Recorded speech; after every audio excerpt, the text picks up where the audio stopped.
सबको जय मसीह की प्रेज़ द लॉर्ड। मैं प्रभु का धन्यवाद करता हूँ कि परमेश्वर ने फिर से हमें वचन पढ़ने का मौका दिया, अवसर दिया। तो मैं प्रभु का धन्यवाद करता हूँ कि हमारे साथ जितने भी मसीह विश्वासी भाई बहन और इस चैनल के माध्यम से जुड़े हुए हैं, प्रभु उन सबको बहुताई से आशीष करे और ब्लेस करे। और आज जो हम लोग पढ़ेंगे,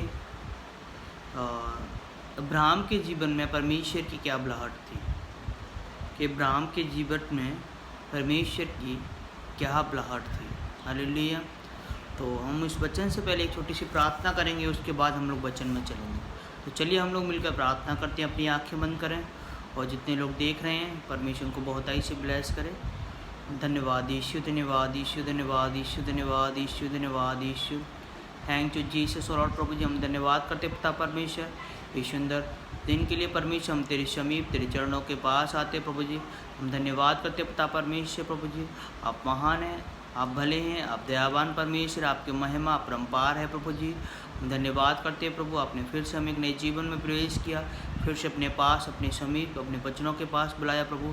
हम धन्यवाद करते हैं उन सब बातों के लिए प्रभु जी। हम धन्यवाद करते प्रभु, हम विश्वास करते प्रभु उन वचनों के द्वारा प्रभु आप हमसे बातें करते प्रभु। आप हमारे हृदय में, हमारे दिलों में, हमारे मनों में आए परमेश्वर प्रभु जी। आप महान परमेश्वर, भले परमेश्वर, आज्ञाकारी परमेश्वर प्रभु जी। हम धन्यवाद करते पिता परमेश्वर, आपकी आज्ञाएं परमेश्वर वो हमारे जीवन में है प्रभु। हर पाप से, हर बुराइयों से, हर गलत विचारों से प्रभु हम दूर रहें, हर लालच से प्रभु हर दूर रहना पाएँ प्रभु जी। हम आपसे विनती प्रार्थना करते हैं प्रभु, अपना मन, अपना हृदय, अपने रूह, अपने आत्मा में परमेश्वर हमें ढाल प्रभु। हम आपसे विनती और प्रार्थना करते प्रभु जी। हम धन्यवाद करते राजाओं के राजा महान परमेश्वर प्रभु। जितने लोग परमेश्वर इन वचनों को सुने प्रभु, उनके जीवन में परमेश्वर ये वचन उद्धार के कारण बनना पाए प्रभु, उनके जीवन में गवाहियाँ आना पाए प्रभु जी। हम आपसे विनती प्रार्थना करते प्रभु। सब आदर महिमा परमेश्वर आपको देते, आपके बेटे प्रभु यीशु मसीह के नाम होके मांगते हैं। आमीन आमीन आमीन। हालेलुया। तो जय मसीह की। आइए हम लोग मिलकर वचन को पढ़ेंगे। तो आज का जो वचन है, परमेश्वर की अब्राहम के जीवन में क्या बुलाहट थी। ये अब्राहम के जीवन में परमेश्वर की क्या बुलाहट थी। हालेलुया। तो आइए हम लोग मिलकर वचन पढ़ते हैं। मैं आशा करता हूँ, मैं विश्वास करता हूँ कि ये वचन आपके जीवन में एक गवाही को, एक टेस्टमनी को, एक आत्मिक शक्ति को, एक नई ऊर्जा को परमेश्वर आपके जीवन में लेके आए। हालेलुया। तो आज का जो वचन है, लिखा हुआ है कि यहोवा ने अब्राहम से कहा, यहोवा ने, परमेश्वर ने अब्राहम से कहा कि अपने देश, अपने कुटुंबियों और अपने पिता के घर को छोड़कर उस देश में चला जा जो मैं तुझे दिखाऊंगा, और मैं तुझसे एक बड़ी जाति बनाऊंगा और तुझे आशीष दूंगा और तेरा नाम महान करूंगा और तू आशीष का मूल होगा। जो तुझे आशीर्वाद दे उन्हें मैं आशीष दूंगा, और जो तुझे पोषे उसे मैं श्राप दूंगा। और भूमंडल के सारे कुल तेरे द्वारा आशीष पाएंगे। यहोवा ने इस वचन के अनुसार अब्राहम चला। यहोवा के इस वचन के अनुसार अब्राहम चला और लूत भी उसके संग चला। और जब अब्राहम हारान देश से निकला तो उस समय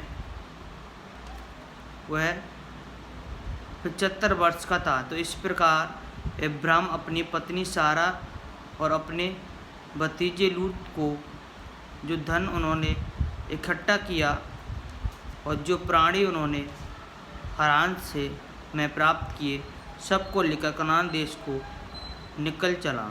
और वे कनान देश में आए। उस देश के बीच से जाते हुए अब्राहम सकेत में, जहाँ मोरे का वृक्ष बाँझ है, पहुँचा। और उस समय देश के कनानी लोग रहते थे। तब यहोवा ने अब्राहम को दर्शन देकर कहा, यह देश तेरे वंश को दूंगा।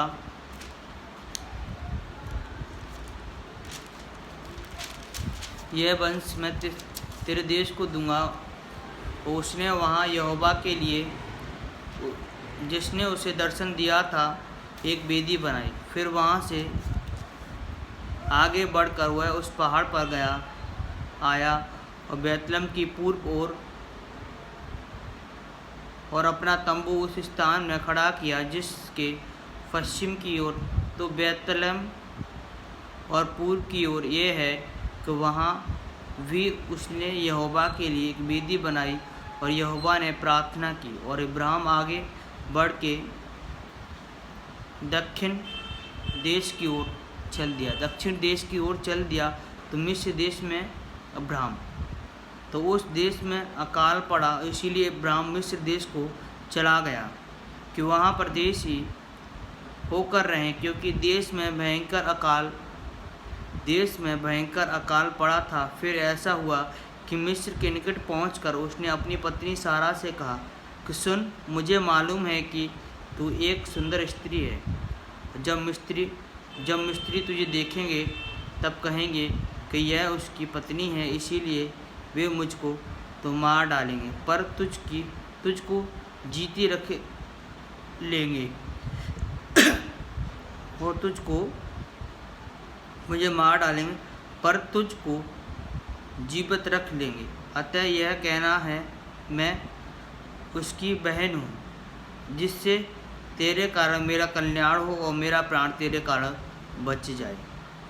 फिर ऐसा हुआ कि जब इब्राहिम मिस्र में आया तब मिस्रियों ने उसकी पत्नी को देखा कि वह अति सुंदर है, और फ़िरौन के हाकिमों ने उसको देखकर फ़िरौन के सामने उसकी प्रशंसा की। इसीलिए वह स्त्री फ़िरौन के घर में पहुंचाई गई और फ़िरौन ने उसके कारण इब्राहिम की भलाई की और उसको भेड़ बकरी, गाय बैल, दासियों, गधे गधियों और ऊँट मिले।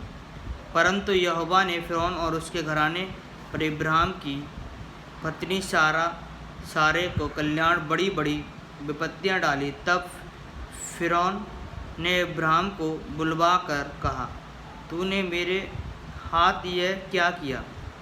तूने मुझे क्यों नहीं बताया कि वह तेरी पत्नी है? तूने क्यों कहा कि वह तेरी बहन है?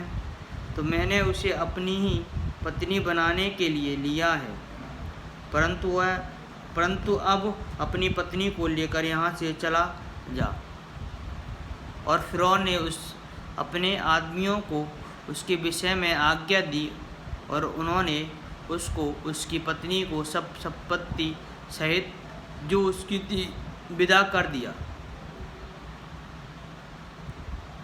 इब्राहिम और लूत के अलग होने का वर्णन।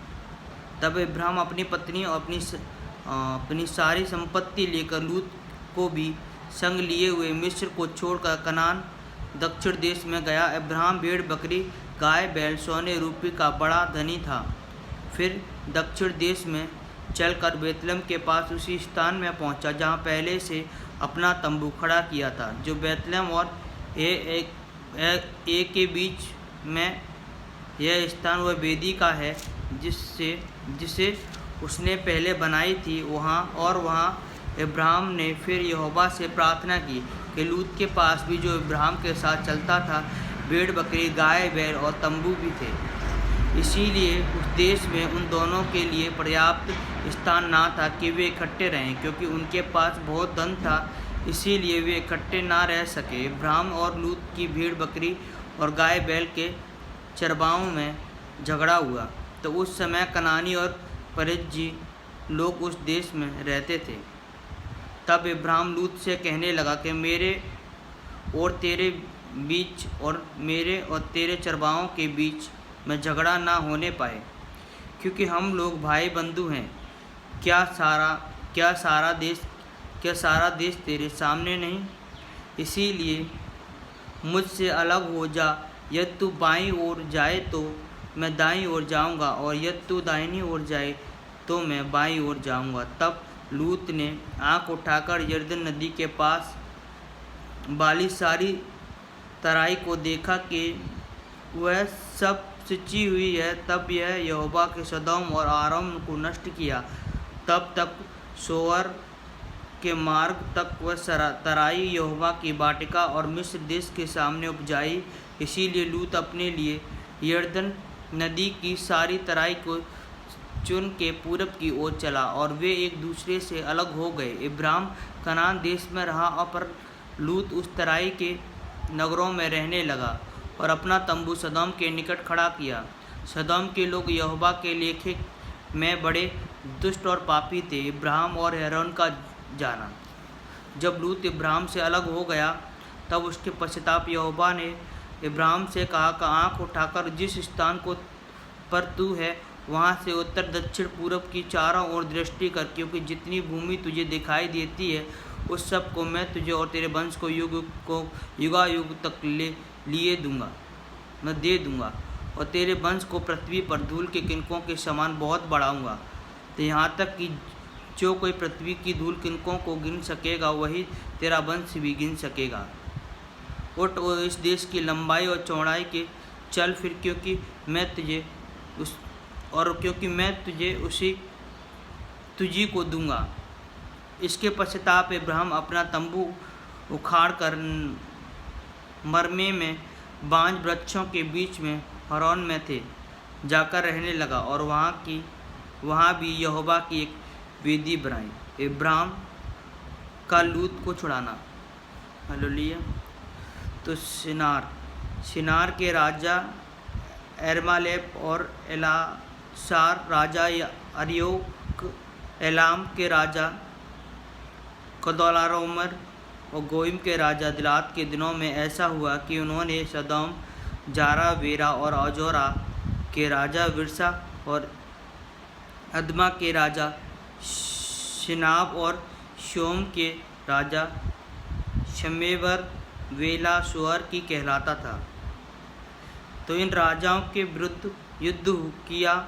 इन पांचों सिद्दीम नामक तराई के जो खारे ताल में पास है इकट्ठा किया। 12 वर्ष तक ये कदोर्लाओमर के अधीन रही, पर 13वें वर्ष में उसके विरुद्ध विद्रोह किया। 14 वर्ष में कदोलाओमेर और उसके संगी राजा आए और सत्रोत कनकम में रपाइयों को और हाम की जूजियों को और सावेशियों के एममियों और शेरी नामक पहाड़ को हरोमी मारते मारते एलाब तक जंगल के पास पहुँचे।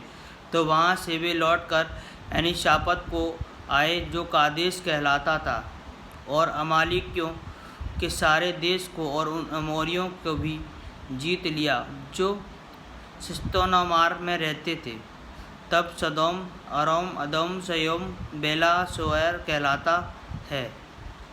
तो इनके राजा निकलने सिकद्दी नामक तराई में उनके साथ युद्ध के लिए पाँति बांधी, अर्थात एलाम के राजा अम्रापेल और अम्राबर के राजा, इन चारों वृद्ध उन पांचों की पाँति बांधी। तब एक जन जो भागकर बच निकला था, तो उसने जाकर इब्राहिम से समाचार दिया। इब्राहिम एमोरी मरमे के एक्सोल आनेक का भाई था, उसके बांज वृक्षों के बीच में रहता था, और ये लोग इब्राहिम के संग वाचा बांधे हुए थे। तो यह सुनकर कि उसका भतीजा बंदी बना लिया गया है, तो इब्राहिम ने अपनी 318 शिक्षक युद्ध कौशल में नियुक्त दासों को लेकर जो उसके कुटुंब में उत्पन्न हुए थे शस्त्र धारा दान करके उनको पीछा किया। हालेलुया। तो प्रेज़ द लॉर्ड। परमेश्वर आपको इन वचनों के द्वारा बहुत ही से आशीष करे। बाकी ये परमेश्वर ने इब्राहिम के जीवन में बुलाहट थी कि इब्राहिम को आशीष देना, और इब्राहिम के जीवन में ये बुलाहट थी कि परमेश्वर और उस इब्राहिम को अपनी इच्छा के अनुसार चलाना चाहता था, और उसने वादा भी किया था कि उसके वंश को और उसको आशीष देगा।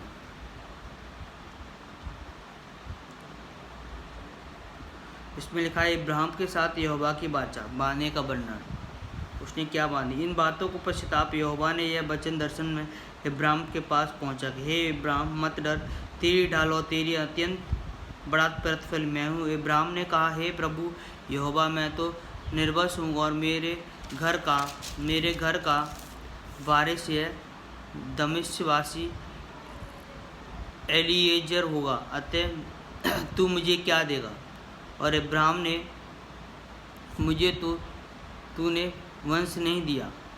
क्या देखता है कि तू मेरे घर में उत्पन्न नहीं हुआ? एक जन मेरा वारिस होगा, एक दिन एक जन मेरा वारिस होगा।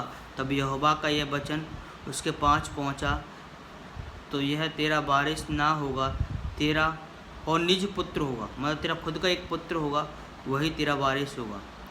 और उसने उसको बाहर से ले जाके कहा, आकाश से एक दृष्टि करके तारागण गिन के तू उसको गिन सकता है? फिर उसने उससे कहा, तेरा वंश ऐसा ही होगा कि तारों के समान तेरा वंश होगा। तो उसने यहोवा पर विश्वास किया और यहोवा ने इन बातों को उसके लेखे के धर्म गिना। तब उसने उससे कहा कि मैं वही यहोवा हूँ जो तुझे कसदियों में ऊर नगर में बाहर ले गया कि तुझको इस देश पर मैं अधिकार दूँ। उसने उससे कहा कि हे प्रभु यहोवा, मैं कैसे जानूँ कि ये इसका अधिकारी होगा? तो यहोवा ने उससे कहा, मेरे लिए 3 वर्ष की एक कलौर और 3 वर्ष की एक बकरी और 3 वर्ष का एक मेढ़ा और कबूतर बच्चा ले, उन सबों को लेकर उसके बीच में 2 टुकड़े कर दे और टुकड़ों को आमने सामने रख।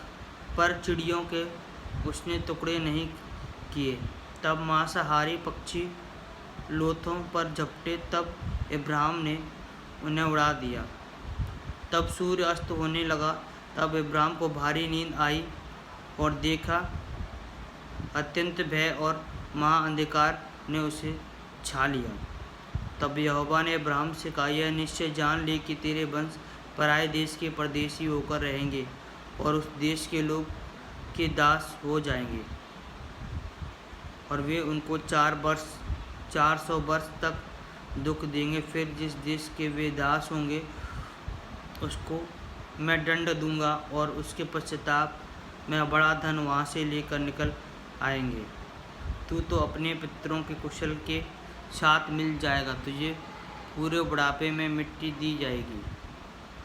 पर वे 4थी पीढ़ी में यहाँ फिर आएंगे, क्योंकि तब तक अमोरियों का अधर्म पूरा नहीं हुआ। और ऐसा हुआ कि जब सूर्य अस्त हो गया तब घोर अंधेरा छा गया। एक अंगीठी जिसमें से धुआं उठता था और एक जलती हुई मशाल दिखाई दी और उन टुकड़ों के बीच में से होकर निकल गई। तो इसी दिन यहोवा ने इब्राहिम के साथ यह वाचा बांधी कि मिस्र महानद से लेकर परार्त नामक बड़े नद तक जितना देश, अर्थात केनेजियों, गैदुबियों, हित्तियों, परिज्जियों, रिपाइयों, एमोरियों, कनानियों, गिरासियों और यबूसियों देश में तेरे वंश को दिया जाएगा। हालेलुया।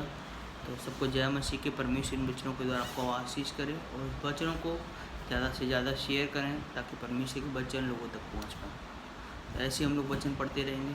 परमेश्वर आपको आशीष दे। आमीन।